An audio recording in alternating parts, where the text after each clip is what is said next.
Hello friends, welcome to Abhipedia. आज हम लोग आरबीआई ग्रेड बी फेज़ 2 के एग्ज़ाम के बारे में बात करेंगे। ठीक है, जो एग्ज़ाम आपका 25 जून को होने वाला है। आपके पास बिल्कुल भी टाइम नहीं है, सिर्फ 2 दिन बचे हैं। आज 22 तारीख हो चुका है, 23 और 24 बचा है, 25 तारीख को आपका एग्ज़ाम है। तो आपका मैं ज़्यादा टाइम नहीं लूँगा।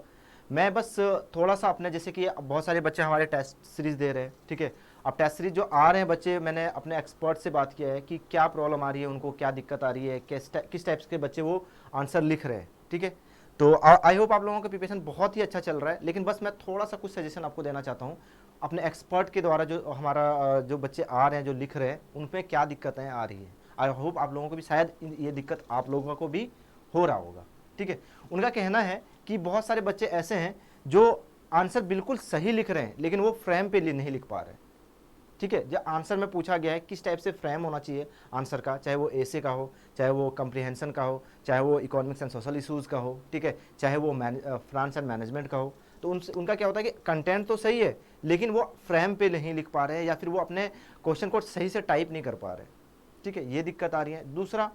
दूसरा दिक्कत आ रही है कि आपका कंटेंट भी सही है, ठीक है, सॉरी, फ्रेम भी सही है, वो टाइप भी सही कर रहे हैं, लेकिन उसका कंटेंट पे दम नहीं है। मतलब कंटेंट सही नहीं लिख पा रहे हो। तो हो सकता है इसमें क्या रीज़न हो सकती है, 2 रीज़न हो सकता है। पहले प्रॉब्लम का रीज़न ये हो सकता है कि आपको फ्रेम थोड़ा सा समझना पड़ेगा कि किसी आंसर को किस टाइप के फ्रेम से हम लोग लिख सकते हैं। फ्रेम में बना के, अगर मेरे पास कंटेंट है तो मैं किस टाइप से उसको, मतलब आपको कि होता है ना कि आपको कैसे इंट्रोड्यूस करूं मैं क्वेश्चन को, आंसर को। ठीक है, उसके बाद बॉडी होता है, फिर कंक्लूजन होता है, इस टाइप से आपको लिखना पड़ता है फ्रेम में बना के। ठीक है, वैसे फीडबैक आपके एक्सपर्ट आपको दे ही रहे, उस हिसाब से आप अपना कंटिन्यू प्रिपरेशन रखिए। बाकी जो बहुत दूसरा जो प्रॉब्लम आ रहा है, जो कि कंटेंट नहीं लिख पा रहे, उनका टाइपिंग भी सही है, फ्रेम भी है, लेकिन कंटेंट नहीं लिख पा रहे वो।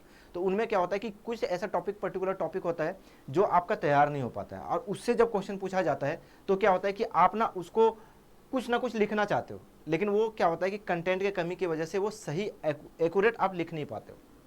तो अभी भी आपका देर नहीं हुआ है, क्योंकि आपका अगर देखा जाए तो 3 ही सब्जेक्ट आपको तैयार करना है। 3 सब्जेक्ट में से, जैसे कि जो आपका एसे होता है, उसके बाद आपका इंग्लिश की बात करें तो एसे, प्रेसे और कंप्रीहेंशन है, ये आप लोग हमेशा तैयार करते रहते हो। दिक्कत आती है ज़्यादातर आपके economics and finance and management में। अब उसमें भी कहाँ दिक्कत आती है, 1-2 पर्टिकुलर टॉपिक, ज़्यादा टॉपिक में नहीं। आपके 1-2 पर्टिकुलर टॉपिक होता है जो आपका तैयार नहीं हो पाता है, और उस टॉपिक से अगर क्वेश्चन पूछ दिया जाता है तो फिर आपको क्या, आप थोड़ा सा स्ट्रगल करने लगते हो। ठीक है, आपके आंसर में वो स्ट्रगल दिखना लगता है। ठीक है, तो वही स्ट्रगल को आपको दूर करने के लिए अभी पीडी आपको क्या करता है कि पर्टिकुलर टॉपिक देता है। ठीक है, पर्टिकुलर टॉपिक को आप तैयार करते हो। आई होप आपको एक बात मैं बता दूं, आप लोग ये समझिए कि आपका 100% तैयारी हो चुकी है। आप अभी जो आंसर लिख रहे हो यहाँ पे, जो मान लीजिए कि हमारे टेस्ट सीरीज में जो आंसर लिख रहे हो, उससे 10 गुना बेटर आप एग्जाम पे लिखोगे, क्योंकि आपके 10 गुना एफर्ट भी आपके एग्जाम पे आप लगाओगे। ठीक है, उस टाइम आपका, आप जितना अच्छा लिख रहे हो उससे 10 गुना अच्छा लिखोगे आप वहाँ पे आंसर। लेकिन क्या होता है कि हमें 100% नहीं देना है, हमें 110% देना है। ठीक है, तो आप लोगों की तैयारी बिल्कुल नहीं छोड़नी है। अगर कोई भी कमी लग रहा है तो उसको हम लोग तैयार करेंगे, और श्योर शॉट देंगे, हम लोग अपना 100%, 110% देंगे। ठीक है, तो बस उसी के लिए, अगर आपको कहीं भी लग रहा है ऐसा कि अगर मान लीजिए कि मेरा फाइनेंस का ये टॉपिक थोड़ा सा मैं पढ़ लेता तो शायद अच्छा हो जाता, तो वो आपका जो वो अंदर का दुख है ना, उसको नहीं रखना है। उसको क्या करना है, फुलफिल करना है। हमें थोड़ा सा भी ये नहीं लगना चाहिए कि मैंने 100% या 110% नहीं दिया। थोड़ा सा भी अगर लग रहा है आपको कि फाइनेंस एंड मैनेजमेंट का टॉपिक थोड़ा सा मुझे इस टॉपिक में पढ़ना है, इकोनॉमिक्स का ये टॉपिक मुझे था कि मैं इस टॉपिक को अगर तैयार कर लेता तो फिर मैं एग्ज़ाम क्रैक कर जाता। ठीक है, या फिर आपको ऐसा डर हो रहा है कि मान लीजिए कि ऐसा बहुत सारे टॉपिक होते हैं कि शायद इस टॉपिक से अगर क्वेश्चन आ जाए तो शायद मैं पता नहीं मैं लिख पाऊंगा कि नहीं लिख पाऊंगा।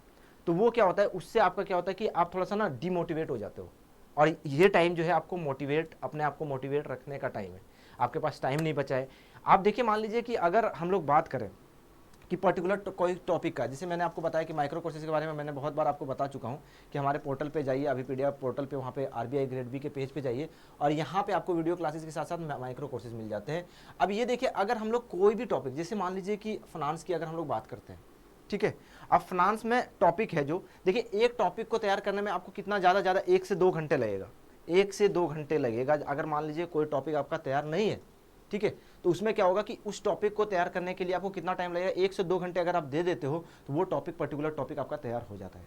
ठीक है।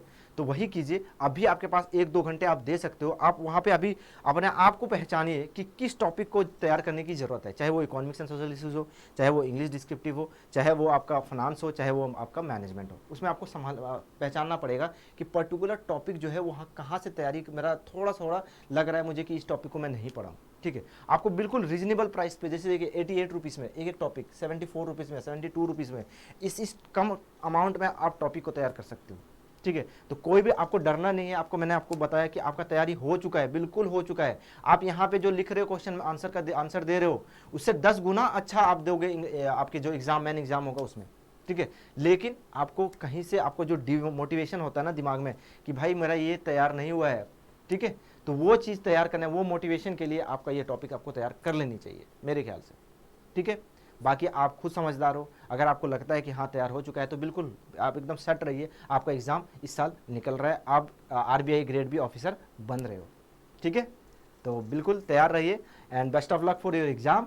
एंड अगर कोई भी प्रॉब्लम आती है तो आप मुझे कॉल कर सकते हो 7837773651 पे, ठीक है। तो आज के लिए इतना ही, मैं मिलता हूँ आपको अगले वीडियो के साथ, तब तक के लिए थैंक यू।